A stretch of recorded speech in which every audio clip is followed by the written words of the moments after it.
Hey guys, and welcome to my Game of Thrones Season 6 review.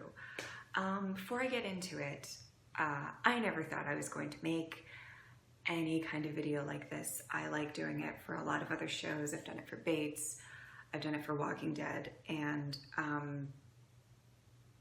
don't know, people are so passionate about Game of Thrones. They're passionate about the other shows that I watch, but Game of Thrones is so broad that everybody has a different favorite character. And I've noticed that Game of Thrones fans are a little more aggressive than other fans. And by a little more, I mean a lot more. And if you don't like their favorite character, then they just want to just say that you're not paying attention and you don't understand what's going on and whatever. Basically, I really wasn't gonna do any sort of review video because I don't need a ton of people knowing what I think about certain things because I may have more unpopular opinions. But there were quite a few of you that really wanted me to do a review and really wanted to just know my thoughts on stuff, so I'm doing this video for you guys. The rest of you, if you get easily offended for somebody not liking your favorite or something like that, just maybe this review is not for you, okay? This is just my personal opinions. This is my big disclaimer before I get into the review. Okay, so this review is going to be in 3 parts just because I feel like Game of Thrones is a very detailed show and there's so many aspects to talk about that I think splitting it up will give me the luxury of actually being able to talk about stuff without feeling like this is going to be a 3-hour-long video. And I really hope that it doesn't equal to 3 hours in all 3 parts, but yeah, so let's just get right into it. So the first thing that I am going to talk about is everyone's favorite storyline, Dorne, right? Everybody just loves it. I'm actually gonna talk about Dorne a little more on the writing side and the producing side of Dorne, more so than, because not a ton happened. I think there was like a total of like 2 scenes, 3 scenes there this season. It wasn't a really big thing this season, but everybody kind of talks about the fact that Dorne isn't very well executed, and that is very true. However, I feel like with the writing and everything, it's a very lose-lose situation when you talk about Dorne. I think, you know, Dorne is one of those things that just wasn't established that great. They don't spend a lot of time there. And I think if they did spend a lot of time there and really establish the characters and things like that, fans would be pretty pissed off about the whole thing. I think they would not be super happy about the fact that, you know, we're wasting all this time because there are literally so many other characters and plot lines that we care more about. I feel like fans would have been a little more tolerant if Dorne was introduced a little earlier on, meaning season 1, season 2, you know, one of the earlier seasons. I feel like those seasons did have a little bit of setup and people were more accepting of that. But I don't think that, you know, we really want to sit through all of the backstory and all of the, we know the backstory, but just to make these characters a little more likable. I do also believe that if Oberyn was still alive, people would be more into seeing more Dorne scenes and seeing more about what's going on there. But in general, it's kind of, like I said, it's a lose-lose situation for the writers, because I think if we spend a lot of time there, people would get pissed off that we're not focusing on other things, but you have to spend some time there because it is a part of the story. It's just a very kind of hazy area. I'm not the biggest fan of Dorne. I mean, I felt like the beginning of the season where they killed off, you know, the prince, and they did the sand snakes and Illyria kind of, am I saying that right? Taking them all out. great power move, but again, it just falls flat because it's like, I mean, do we care that much? I'm not sure. Maybe some of you really love Dorne and I'm just shitting on your favorite people, but I don't know too many people who are really into the Dorne storyline at this point. The next thing that I am going to talk about is the Greyjoys, particularly Theon, but there's going to be a little more. I'm glad to have Theon back. I got over all of his, you know, past crimes pretty quickly. You know, once you get your dick cut off, I was like, he's good. He's good. He suffered. And I just felt really bad for him. And I was so into, I think one of my absolute favorite scenes of the season 5 finale was Theon saving Sansa. I could not get enough of that scene. I'd like to see him kind of reclaim a little bit of his identity by his sister's side. His sister is a boss-ass bitch, and I love her. I'm really excited for this new kind of alliance that they have going on. But in general, I think the thing that I mostly want to talk about is the fact that I'm just really excited to see Theon not be a little bitch anymore. I mean, he still has a long way to go before he is Theon Greyjoy. But I do hope that we actually do see that development in his character. I don't know. It just, I think, to me, it was one of those things that I really wanted to see happen in season 6. And though they weren't focused on a ton, I think that he got a little bit of redemption for his character, and I was really into that. I know that he was a prick and things were bad, but in my book, he's good. More so on the Greyjoy area, Euron. I mean, people are thinking that he is going to side with Cersei, which I'd be kind of okay with. She needs some allies, right? But I think that it was a good introduction to his character, but it was kind of just a teaser. Maybe the Greyjoys will have a bigger role in the next season. But I feel like we say that every season, don't we? We're just like, oh, I think the Greyjoys are going to be really in the... Not really, not ever. So the next topic that I want to talk about is Daenerys. So I think kind of her big moment and her big scene of the season was really her burning all the cows. I am one of those people who was a little like one of them tried to kill her. I know, and there are people who are going to defend this scene to their grave, but like, do you know how many cows were in there? Not one of them could have just, you know, like sliced. It's fine. We all wanted Daenerys to get out of there and they were all a bunch of pricks. We'll go with it. I get it. It's on board. But such a great scene for her, and such a kind of big power move yet again.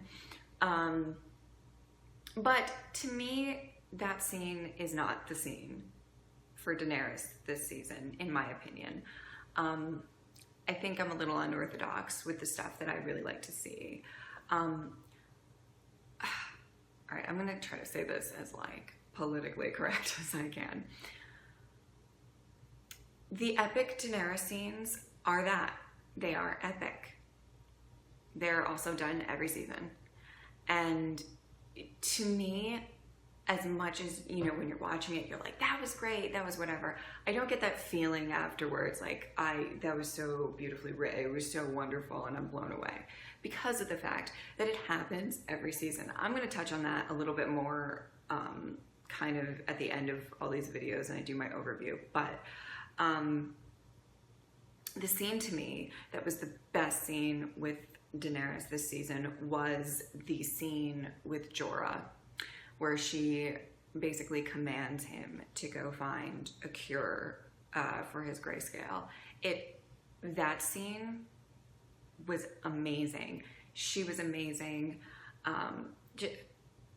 The relationship between her and Jorah is so important, and I mean, it just is loyalty to the max, really. I think if she gets to that Iron Throne, which I feel like she is, Jorah needs to be by her side in one way or another, and that scene was just so emotional and beautiful, and I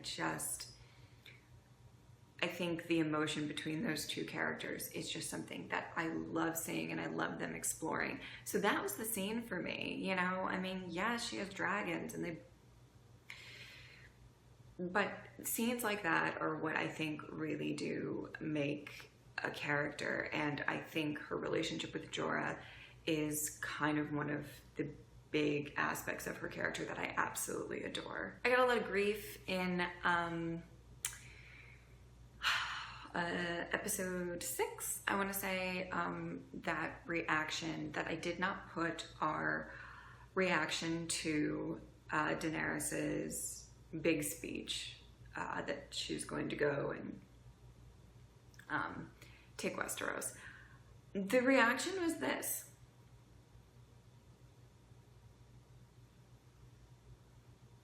That was it. Like, I swear, I reenacted it for you beautifully. And why I like Daenerys, and I love the people that she has by her side. She's got quite a crew with her. But, you know, I mean, really, it's nothing we haven't heard before. It really isn't. So I'm not like, yeah, go get, like, you know, you said it a few times already. Like, that's how I feel about that. And I know that that's really kind of taboo to say. How dare you say anything wrong against Daenerys? She is just absolutely amazing. And she is. But to me, for my viewing of Game of Thrones, I am more interested in watching really interesting stories than I am of seeing somebody get on the throne. We all know it's going to be either Jon or Daenerys. I'm leaning more towards that. I think it's going to be Jon more so, but like, that's not shocking to me. Yeah, she's going to get to Westeros. Yeah, she's going to beat Cersei. It's not shocking. I like the scenes that are a little more like I wasn't expecting it. I almost always expect her dragons to go ham on somebody every season, and then I always expect her to give some big speech about how she's going to sit on the Iron Throne. And so I'm sorry that I did not include that reaction in my reaction, but that's why we didn't have a reaction. And I was really struggling with, like, do I include it and then get people pissed off at me for not having a reaction, or do I just cut it out? And I just cut it out. So to answer those of you who asked about why that wasn't in there, I'm very excited to see she's got a whole lot of allies and she is just coming for Westeros, and I'm really excited to see what happens with that. I'm going to touch on that a little bit more when I get to the Cersei portion of the review. I'm sorry, those of you who really like him, I'm so sorry. I'm really glad that she let Dario stay behind, because I just think he's kind of like there. I don't dislike him. I don't really he's just there. Yeah. So I'm really looking forward to see what is going to happen with Daenerys now that she is finally heading to Westeros. It's going to be really, really cool. The next person that I am going to talk about in this video is my love, my life, my everything, and that is Tyrion. He's my favorite, and okay. So basically the thing that I really want to talk about is the fact that I really want more Tyrion next season, more of him in a prevalent role next season, which I think we're getting there because we're heading back to Westeros. This is his turf. This is his territory.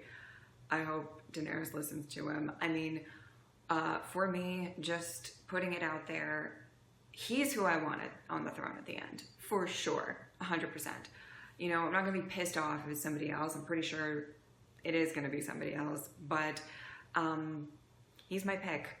And before, oh my God, I see you guys already typing, he doesn't want to be on the throne. Listen, that's who I think would do the best job on the fucking throne. So just, oh, okay.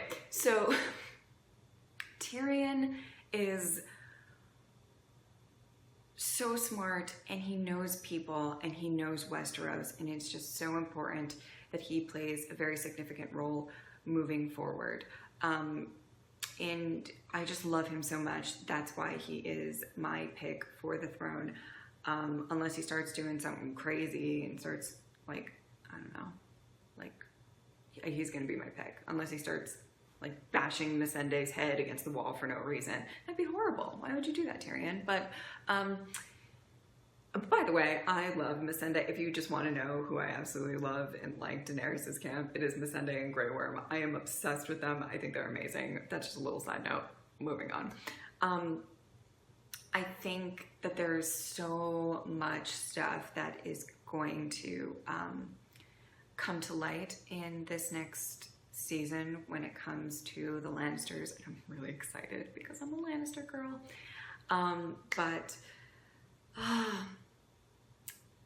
I just hope he has a better role.